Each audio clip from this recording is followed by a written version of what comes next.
साहित्य लहर में आपका स्वागत है। आज मैं आपके लिए मालती जोशी जी की कहानी मैं चुनौती हूँ पनौती नहीं लेकर आई हूँ। आइए कहानी सुनते हैं। मैं चाय पी रही थी कि ईशा ऑफिस से लौटी।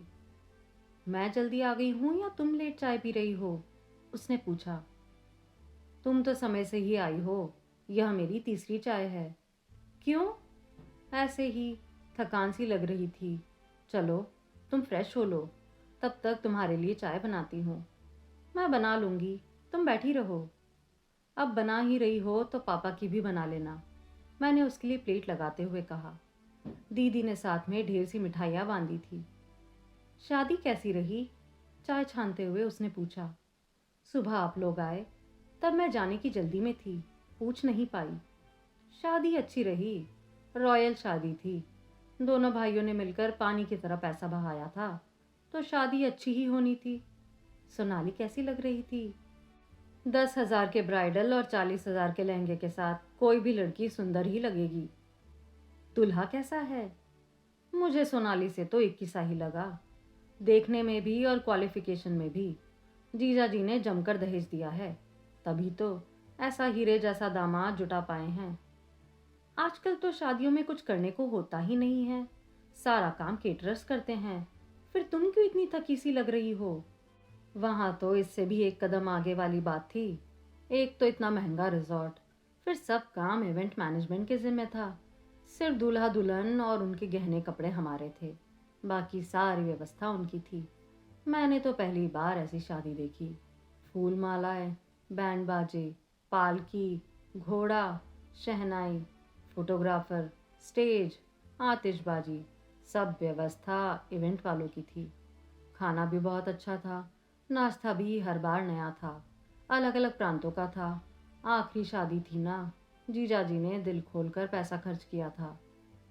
जिसके पास है उन्हें खर्चा करना भी चाहिए, इसी बहाने लोगों को रोजगार मिलता है। इतनी सुंदर शादी हुई और तुम क्यों इतनी थकी थकी सी लग रही हो? सच कहूं, आजकल शादी ही क्यों, कहीं भी जाने का मन नहीं होता। क्यों?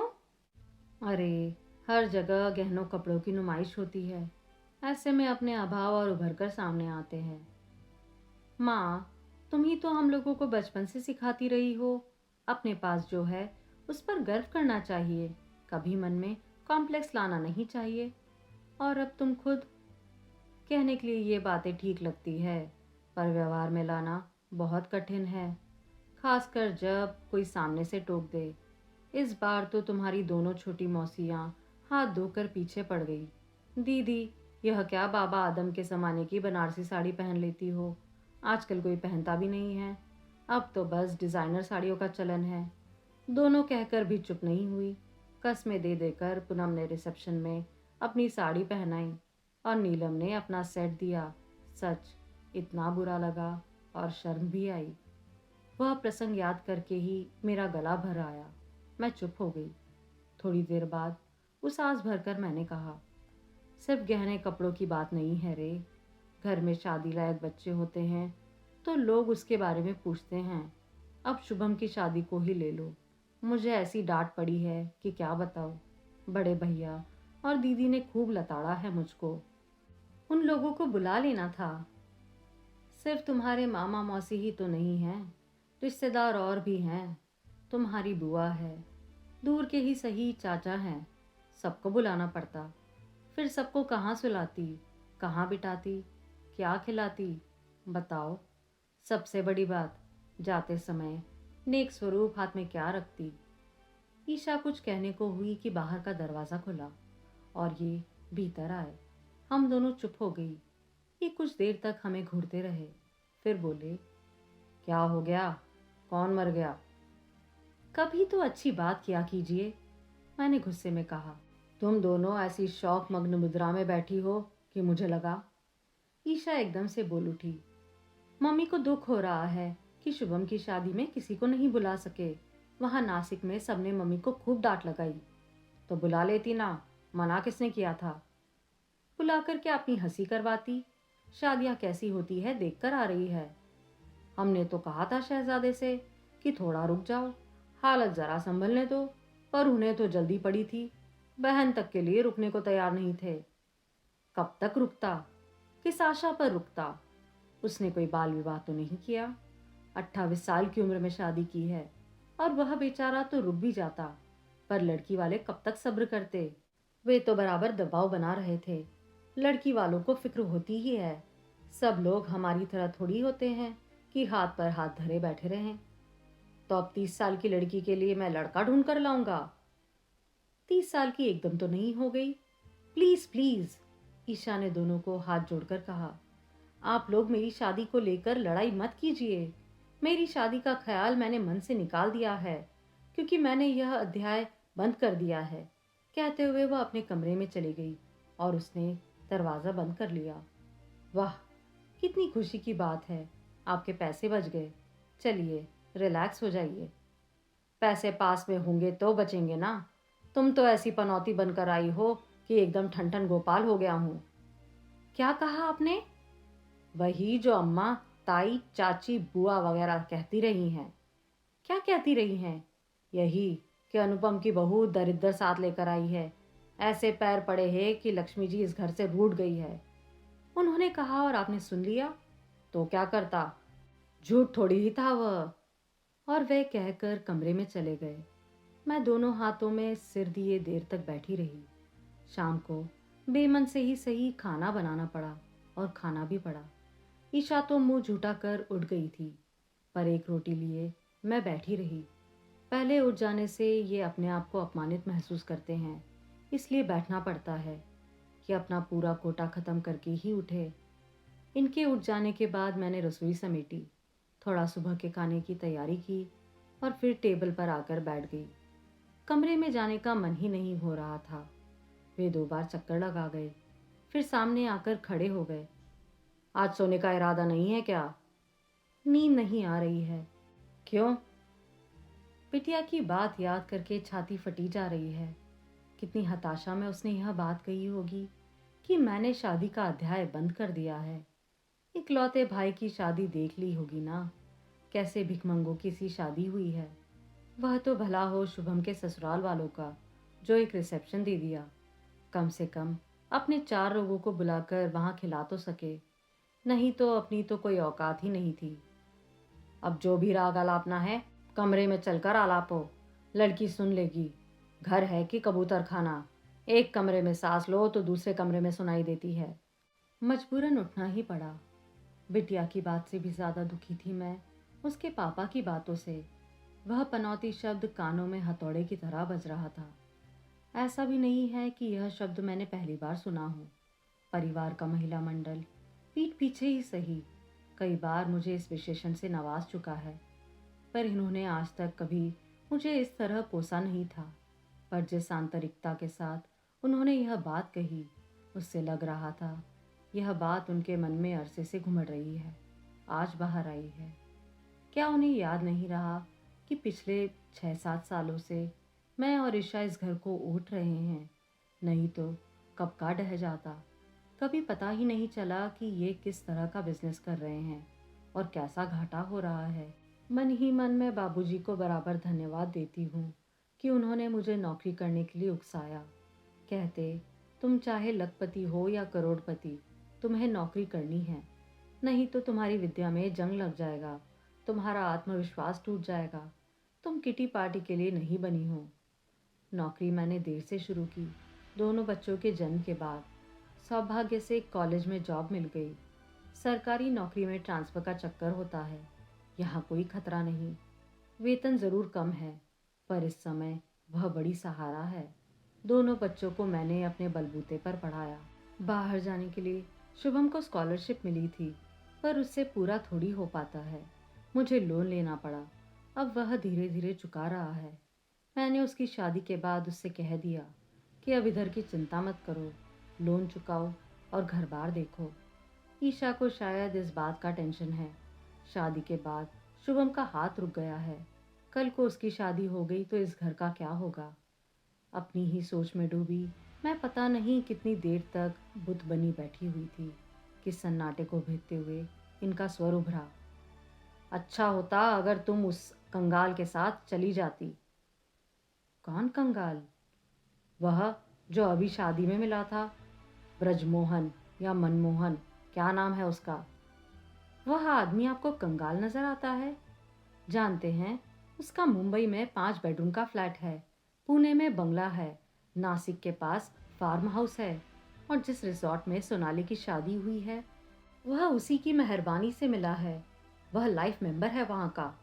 होगा, आज वह धना सेठ होगा, पर जिस समय तुम्हारा हाथ मांगने आया था तब तो कंगला ही था ना।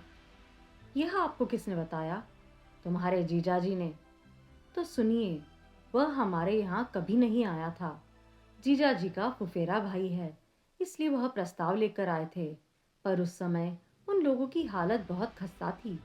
2 भाई पढ़ने वाले थे, एक बहन ब्याहने को थी, पिता थे नहीं, इसलिए बाबूजी ने इनकार कर दिया। हाँ, तुम्हारे बाबूजी ने कहा था, ऐसे फटीचर लोगों की बारात मेरे दरवाजे नहीं आएगी। तो जीजाजी ने आपको यह भी बता दिया? समझ गई। जीजाजी बाबूजी की बात को मन में लेकर बैठ गए होंगे। आज इतने सालों बाद जब परिस्थितियां पलट गई है तो उन्होंने अपनी खुन्नस निकालने का अच्छा मौका मिल गया है। उनकी बात से इन्हें मुझे कोसने का अच्छा अवसर मिल गया है। अब ये अपनी सारी हताशा मुझ पर उड़ेल रहे हैं। बाबूजी ने सचमुच मेरे साथ बहुत बड़ा अन्याय किया है। उसके घर ब्याह जाती तो कोई खास फर्क नहीं पड़ता, कड़का था, और थोड़ा कड़का हो जाता बस। पर मेरे यहाँ तो पूरी बर्बादी हो गई है।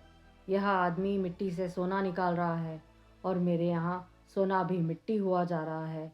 उसका हर बिजनेस फल फूल रहा है, यहाँ घाटे का रिकॉर्ड बनता जा रहा है। वह हर शहर में बंगला बना रहा है, फार्म हाउस खरीद रहा है, यहाँ ज़मीन बिक गई। तुम्हारे कृपा से बंगला भी गिरवी पड़ा हुआ है। इस दड़बे में गुजारा कर रहा हूँ। किसी को घर बुलाते भी शर्म आती है। पता नहीं क्यों तुम्हारे बाबूजी ने मेरे साथ ये नाइंसाफ़ी की, मुझे कहीं का नहीं छोड़ा। वे अनवरत बोले जा रहे थे। उनका प्रलय सुनकर मुझे तो डर लगा कि कहीं इन्हें कोई दौरा तो नहीं पड़ गया। मैं सुन रही थी और रो रही थी। इनके जाने के बाद भी मेरे आंसू जारी थे। मैंने उन्हें रोकने की भी कोशिश नहीं की। मैं अब मन ही मन जीजाजी को कोस रही थी कि उन्होंने पता नहीं मुझसे किस जन्म की दुश्मनी निकाली थी। पता नहीं पति नाम के इस शख्स को क्या क्या बताया है कि अब वह ईर्ष्या से जल भुनकर खाक हो रहे हैं। सुबह नींद जरा देर से खुली। किचन में जाकर देखा केतली में चाय बनी रखी थी और सिंक में 2 कप थे। मतलब ईशा चाय पीकर नहाने चली गई है और उसके पापा रोज़ की तरह मॉर्निंग वॉक पर निकल गए हैं। चाय पीकर मैंने नाश्ता बनाया, अपना और ईशा का टिफ़िन तैयार किया और इनके लिए सब्जी छौंक दी। गायत्री दोपहर में आकर गरम रोटी सेक देती है। ईशा तैयार होकर बाहर आई, बोली, तुम्हारी आंखें क्यों सूजी हुई है? रोई थी या सोई नहीं? दोनों ही समझ लो। क्यों, अब क्या हो गया? तुम्हारे पापा ने रात भर मुझे सोने नहीं दिया। पूरे समय मुझे कोसते रहे कि मैंने उन्हें बर्बाद कर दिया, तबाह कर दिया। मैं उनके जीवन में पनौती बनकर आई हूँ। मेरे पैर घर में पड़ते ही लक्ष्मी रूठ कर चली गई है, और भी न जाने क्या क्या। वे कहते रहे और तुम सुनती रही। तो और क्या करती? जो सच है उसे तो स्वीकार ही करना पड़ता है ना। यह कौन सा सच है? और तुम ऐसी बातों में और विश्वास करती हो? विश्वास करना पड़ता है बेटा, प्रत्यक्ष प्रमाण सामने जो है। जब मेरी शादी हुई थी तो इन लोगों की गिनती रईसों में होती थी। चारों बहनों में सबसे ऊंचा घर मेरा था। बहनें रश्क करती थी, और अब देख लो। पर इसमें तुम्हारा क्या दोष है? दादाजी ने जो साम्राज्य खड़ा किया था उनके सुपुत्र संभाल नहीं पाए। यह तुम्हारी गलती थोड़ी है। यह 21वीं सदी है मम्मा, ऐसी दकियानुसी ढंग से मत सोचो। तुम चुपचाप सुन लेती हो, इसलिए सामने वाले का हौसला बढ़ जाता है। अपनी नाकामयाबी के लिए वे तुम्हें जिम्मेदार ठहरा रहे हैं। इस इल्जाम का जवाब दो, जवाब दो और जवाब मांगो। ईशा नाश्ता समाप्त कर उठ रही थी कि उसके पिताजी आ गए। मैंने उनका भी नाश्ता लगा दिया। उनके टेबल पर आते ही ईशा बोली, पापा, आपने मम्मी की आंखें देखी? रोज देखता हूँ। नहीं, आज देखिए, गौर से देखिए, वे सूजी हुई है। मम्मी रात भर रोती रही है। तो क्या? आपने उन्हें रुलाया है। पापा, आप ऐसे क्यों कर रहे हैं? आपका फ्रस्ट्रेशन मम्मी पर क्यों उतार रहे हैं? अपनी असफलता के लिए उन्हें क्यों दोष दे रहे हैं? इनका चेहरा एकदम लाल हो गया। बाप से बात करने का यह तरीका होता है? बाप से कैसे बात की जाती है यह जानने का कभी मौका ही नहीं मिला ना। आपसे तो कभी संवाद ही नहीं था। जब से होश संभाला है सामने मम्मी को ही देखा है। हम बीमार होते थे तो वही डॉक्टर के पास दौड़ी जाती थी। हमारी एडमिशन के लिए भी वे ही स्कूल स्कूल भटकती थी। हमारी ट्यूशन के लिए उन्होंने ही कोचिंग के दरवाजे खटखटाए हैं। हमारी प्रोग्रेस बुक में वे ही साइन करती थी। पेरेंट्स टीचर मीटिंग में भी वही अटेंड करती थी। यहाँ तक कि शुभम को कॉलेज हॉस्टल छोड़ने के लिए मम्मी जबलपुर गई थी। आप तो पिक्चर में कहीं थे ही नहीं। मैं तो डर गई। यह लड़की क्या कर रही है? क्यों उनसे पंगे ले रही है? भड़क गए तो खैर नहीं। आश्चर्य, वे भड़के नहीं पर कसैले स्वर में बोले, अच्छा, इतनी स्मार्ट है तुम्हारी मम्मी तो तुम्हारी शादी क्यों नहीं हुई? 30 साल तक की उम्र में अनब्याही क्यों बैठी हो? मैं तिलमिला उठी। यह शादी बीच में कहाँ से आ गई? जले पर नमक क्यों छिड़क रहे हैं? पर ईशा ने बिल्कुल भी बुरा नहीं माना। एक एक शब्द पर जोर देते हुए शांत स्वर में बोली, वह इसलिए पापा कि हिंदुस्तान में लड़के वाले चाहते हैं कि लड़की का बाप अगर जिंदा है तो वही आकर बात करे। बदतमीज लड़की। वे एकदम भड़क उठे। नाश्ते की प्लेट परे फेंक कर वे एकदम खड़े हो गए। वे ईशा की ओर झपटे ही थे कि मैंने उनका हाथ थाम लिया। क्या कर रहे हैं? जवान लड़की पर हाथ उठा रहे हैं? करने दो मम्मी, बाप होने का कुछ तो फर्ज अदा करने दो। निकल जा मेरे घर से, अभी, इसी वक्त, दफा हो जा। वे जोर से चीखे। मैंने हाथ पकड़ रखा था इसलिए चीखने के सिवा और कुछ कर नहीं पाए। ईशा ने शांत भाव से कुर्सी की पीठ पर रखा अपना पर्स उठाया और बाय मम्मी कहकर चल दी। मैं जैसे तंत्रा से जागी। बेटा, टिफिन लेकर उसके पीछे पीछे गई। तब तक वह अपनी एक्टिवा पर बैठकर फुर्र हो चुकी थी। मैं पत्थर बनी दरवाजे पर कुछ देर खड़ी रही, फिर कुर्सी पर आकर बैठ गई। रात के रुके हुए आंसू फिर एक बार बहने लगे। कुछ देर बाद ये सामने आकर खड़े हो गए। इतना मातम करने की जरूरत नहीं है, कमाऊ लड़की है, कैंटीन में खा लेगी। इतना गुस्सा आया मुझे। यह आदमी है कि पत्थर? कोई भी व्यक्ति इतना संवेदन शून्य कैसे हो सकता है? उस व्यक्ति के प्रति एकदम इतना तिरस्कार जागा मन में कि बात करने की इच्छा नहीं हुई। तैयार होकर जब निकली तो रोज की तरह उनसे यह भी नहीं कहा कि निकल रही हूँ, आप खाना खा लेना। आधे रास्ते में याद आया कि टिफिन भूल आई हूँ। कॉलेज पहुंचकर गायत्री को फोन कर दिया कि दोनों टिफिन खाली करके खाना फ्रिज में रख देना। अच्छा था कि शनिवार था, बच्चों की छुट्टी थी, पढ़ाने का टेंशन नहीं था। पर शनिवार को प्रिंसिपल मैडम इतने सारे फालतू काम दे देती है कि तबीयत पस्त हो जाती है। स्टाफ को मुफ्त के वेतन देने में मैनेजमेंट को रास नहीं आता शायद। घर लौटते ही शरीर और मन दोनों से निढाल हो चुकी थी। खाने की प्लानिंग कर रही थी कि याद आया, सुबह के सब्जी पराठे रखे हैं, दाल चावल गरम बना दूंगी। फिर मैंने 2 कप चाय पी और थोड़ा देर जाकर लेट गई। मुझे आराम की सख्त ज़रूरत थी। शाम को किचन में गई, तभी ईशा काम से लौटी। बोली, मम्मी मेरा खाना मत बनाना, मुझे भूख नहीं है। समझ गई कि सुबह की बात पर नाराज़ है। सोच लिया कि अभी कुछ नहीं कहूँगी, बाद में चुपचाप कमरे में खाना दे आऊँगी। कहूँगी कि अन्न पर गुस्सा नहीं निकालते, पाप लगता है। हम लोग खाने बैठे ही थे कि इन्होंने कहा, तुम्हारी लाडली अब तक लौटी नहीं क्या? उसे भूख नहीं है। उन्होंने थाली की ओर देखा और बोले, आज बासी ईद या बासी दशहरा है?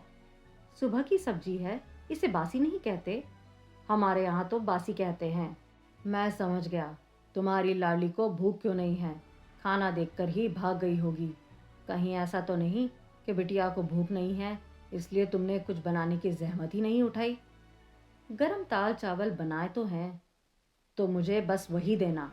मैंने निर्विकार भाव से उन्हें दाल चावल परोस दिए। यह नहीं कहा कि रुकिए, अभी गरम फुलके उतार देती हूँ। अपने व्यवहार पर मुझे खुद आश्चर्य हो रहा था। हमने बस शुरू ही किया था कि दरवाजे की घंटी बजी। मैं उठने को थी कि ईशा कमरे से निकली। मम्मी तुम रुको, मैं देखती हूँ। वह भीतर आई तो उसके हाथ में कागज का बड़ा सा डिब्बा था। समझ गई पिज्ज़ा मंगवाया होगा। मन ही मन खुशी भी हुई। लड़की भूखी नहीं रहेगी, लेकिन ये तो नक गए। दाल रोटी की भूख नहीं है, पिज्ज़ा खाएगी। मुझे ताव आ गया। यह सब आप ही की मेहरबानी है। सुबह वह टिफिन छोड़ के चली गई थी, अब बाजार से मंगवा कर खा रही है। इसका कारण जानते हैं ना? सुबह आपने उसे घर से निकल जाने के लिए कहा था। कौन खुददार लड़की उसके बाद घर में खाना खाएगी? इतनी नाक वाली है तो चली जाए ना, यहाँ क्यों पड़ी है? उसी समय ईशा शायद पानी लेने बाहर आई। मुझे डर हुआ कि कहीं उसने पापा की बात तो नहीं सुन ली। मेरा डर सच निकला। फ्रिज में से बोतल निकालकर वह टेबल के सामने आकर खड़ी हो गई और बोली, चिंता मत कीजिए पापा, जल्दी ही चली जाऊंगी।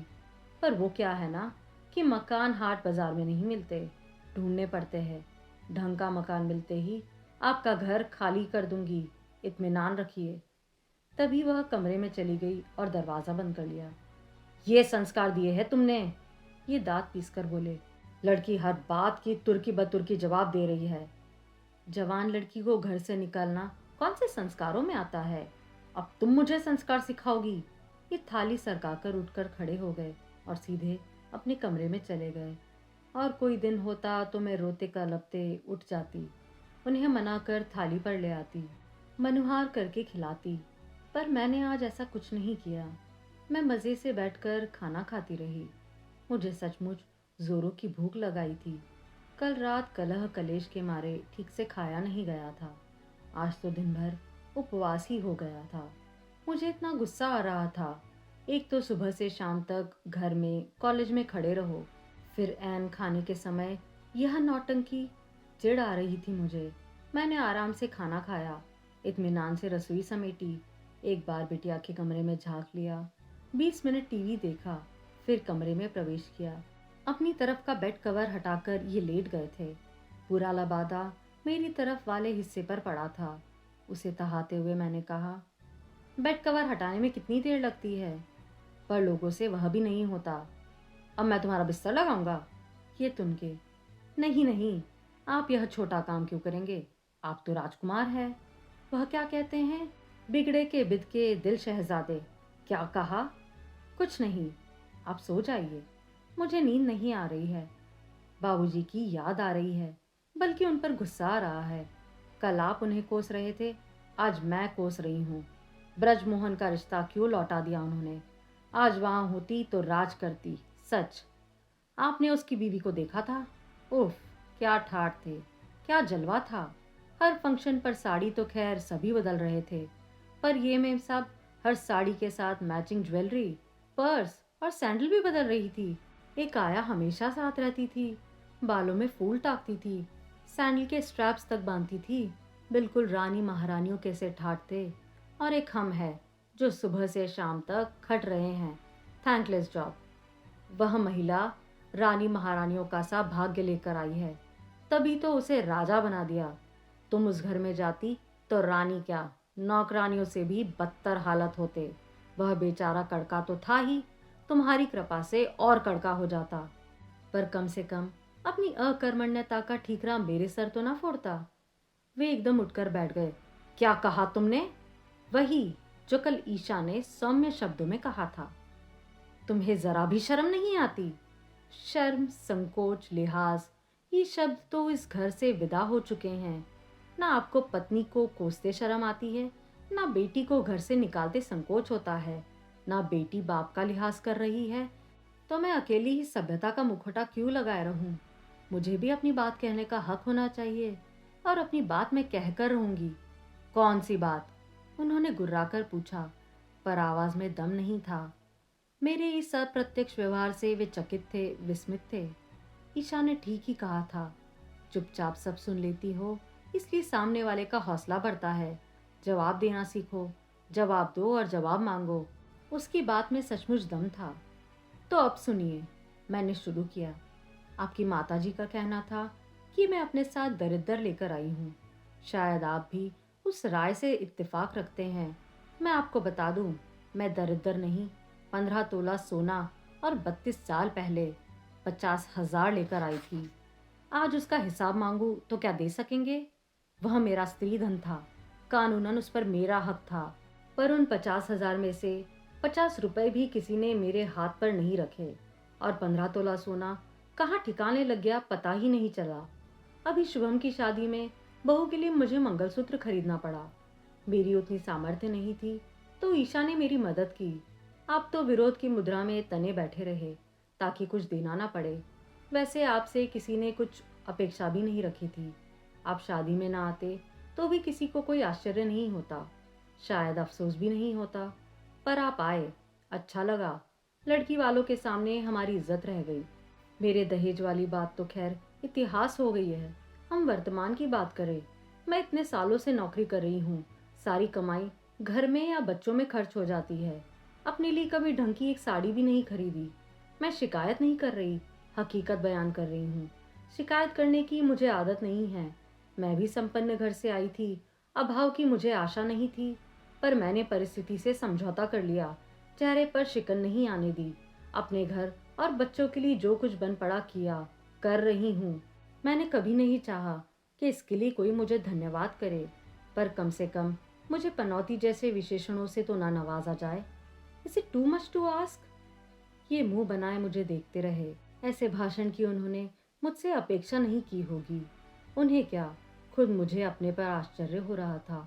एक साथ इतना बोलने के कारण थकान तो हो ही गई थी, पर बहुत हल्का लग रहा था। पता नहीं कितने दिनों से इतनी बातें मन पर बोझ बनी हुई थी, एक साथ बाहर निकल गई। अच्छा लगा। सुबह रोज की तरह आंख खुल गई। मुंह हाथ धोकर आई तो याद आया आज तो रविवार है। फिर लेट गई। बगल से आवाज आई, आज चाय वाय नहीं मिलेगी क्या? मॉर्निंग वॉक पर जाने से पहले इन्हें चाय जरूर चाहिए होती है। अभी थोड़ी देर में बनाती हूँ, मैंने कहा और चादर सिर तक ओढ़ लिया। दोबारा सोने का कोई इरादा नहीं था, पर नींद लग गई। पता नहीं कितनी देर तक सोती रही। दरवाज़ा खटखटाने की आवाज़ से नींद टूटी। उठकर देखा बाहर नहीं, कोई बेडरूम का दरवाज़ा खटखटा रहा है। कौन है? मैं हूँ ईशा। तो दरवाज़ा क्यों तोड़ रही हो? भीतर आ जाओ। उसने धीरे से दरवाज़ा खोला और अंदर आ गई। इधर उधर देखते हुए उसने पूछा, तुम्हारी तबीयत तो ठीक है? क्यों? मेरी तबीयत को क्या हुआ है? इतनी देर तक सोती नहीं हो इसलिए पूछा। संडे मना रही हूँ। फिर उस पर एक नज़र डालते हुए पूछा, और तुम सुबह सुबह तैयार होकर कहाँ जा रही हो? सुबह नहीं है मम्मी जी, 10 बज रहे हैं। और फिर वह एक स्टूल खींचकर मेरे सामने आकर बैठ गई। दरअसल मैं रत्ना के यहाँ शिफ्ट हो रही हूँ। अभी तो सिर्फ कपड़े ले जा रही हूँ। घर मिल जाएगा तब बाकी सामान ले जाऊंगी। तुम मेरे लिए किचन का एक सेट तैयार रखना। ये एकदम उठ बैठे। किसी से पूछने की जरूरत नहीं समझी? पूछने की जरूरत क्या है पापा? आप ही ने तो कल कहा था निकल जाओ। पापा उससे सिर्फ घूरते रहे। क्या बोलते? कैसे जा रही हो? मैंने पूछा। टैक्सी से। तुम लोग सो रहे थे तो सोचा बाद में जाऊंगी, अब बुक कर देती हूँ। उसने जैसे ही मोबाइल निकाला मैंने उसके हाथ से मोबाइल छीन लिया।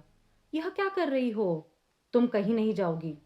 मम्मी, रत्ना मेरा वेट कर रही होगी, उसे मैं निपट लूंगी। मम्मी, हमारे पास सिर्फ एक ही दिन है, संडे का। आज हम हाउस हंटिंग करने वाले हैं। कहा ना तुम कहीं नहीं जाओगी। ये क्या बचपना है मम्मी? बचपना मैं नहीं, तुम कर रही हो, तुम्हारे पिता कर रहे हैं। अब मेरी बात ध्यान से सुनो। यह घर मेरा है, छोटा सही, किराए का सही, पर मेरा है। इस घर से किसी को निकालने का हक सिर्फ मेरा है, और मैंने तो तुम्हें निकालने को नहीं कहा। जिस दिन कहूंगी, जिस दिन घर से निकालूंगी, विधि विधान के साथ निकालूंगी। वह मुंह फुलाए बैठी रही। अब जाओ और हमारे लिए चाय बना कर लाओ। कभी माँ की भी सेवा कर लिया करो, पुण्य लगेगा। वह पैर पटकते हुए चली गई। उसके जाते ही यह बोले, मकान मालकिन होने का धोस दिखा रही हो? तो क्या करूं? लड़की को घर छोड़कर जाने दूं ताकि शादी की सारी संभावनाएं ही खत्म हो जाए? और धौस जमाने की क्या जरूरत है? मकान मालकिन तो मैं हूं ही। आप बार बार सुनाते हैं कि मेरी वजह से इस दड़बे, इस कबूतर खाने में गुजारा करना पड़ रहा है, तो इसे इस तरह से सोचिए कि मेरी बदौलत छोटा ही सही सिर पर छत तो है। ईशा चाय लेकर आई तो मैंने कहा, रुको, अभी और भी बात करनी है। वह मुंह फुलाकर स्टूल पर बैठ गई। चाय पीकर कप रखते हुए मैंने कहा, अब मेरी बात शांति से सुनो। वह जो भी है उससे कहना कि बिजनेस में लगातार घाटा होने के कारण पिता की मानसिक स्थिति ठीक नहीं है। माँ बात करेगी तो चलेगा? मुझे पागल करार दे रही हो? ये घुर्राए। कुछ तो कारण बताना पड़ेगा ना, नहीं तो लड़की अनब्याही रह जाएगी। हाँ तो बेटा, मेरी बात समझ रही हो ना? नहीं मम्मी, मेरी समझ में कुछ नहीं आ रहा है। पता नहीं किसके बारे में क्या कह रही हो। बेटा, माँ हूँ मैं तुम्हारी, तुम्हें आईने की तरह साफ पढ़ सकती हूँ। उस दिन तुमने पापा के सामने कहा था कि लड़के वाले चाहते हैं कि लड़के का बाप आकर बात करे। जिस तड़प के साथ तुमने यह बात कही थी, मैं तभी समझ गई थी कि कोई है। तो बेटा, अब उस शख्स को कहो कि हमसे आकर मिले। घर ना बुलाना चाहो तो हम रत्ना के यहाँ जाकर मिलते हैं, नहीं तो किसी होटल में मीटिंग करते हैं। मम्मी, मैंने कहा ना, मैंने यह अध्याय बंद कर दिया है। हाँ कहा था, पर यह तुम नहीं, तुम्हारी हताशा बोल रही है। छोटे भाई की शादी पहले हो जाने से शायद तुम डिप्रेशन में आ गई हो, पर इतना हताश होने की भी जरूरत नहीं है। 30 की उम्र कोई ज्यादा नहीं होती। आजकल आम शादियां इसी उम्र में होती है। हमारा 18-20 साल वाला जमाना गया। हाँ, पर अब इससे ज्यादा देर नहीं होनी चाहिए। तुम्हारे पापा ने चैलेंज दिया था ना कि मम्मी अगर इतनी स्मार्ट है तो तुम्हारी शादी क्यों नहीं हो सकी। तो हम सब इस चैलेंज को स्वीकार करते हैं और जल्दी से जल्दी तुम्हारे हाथ पीले करते हैं। अब जाओ और सामान वापस कमरे में रखो। मैं अभी नाश्ता बनाती हूँ।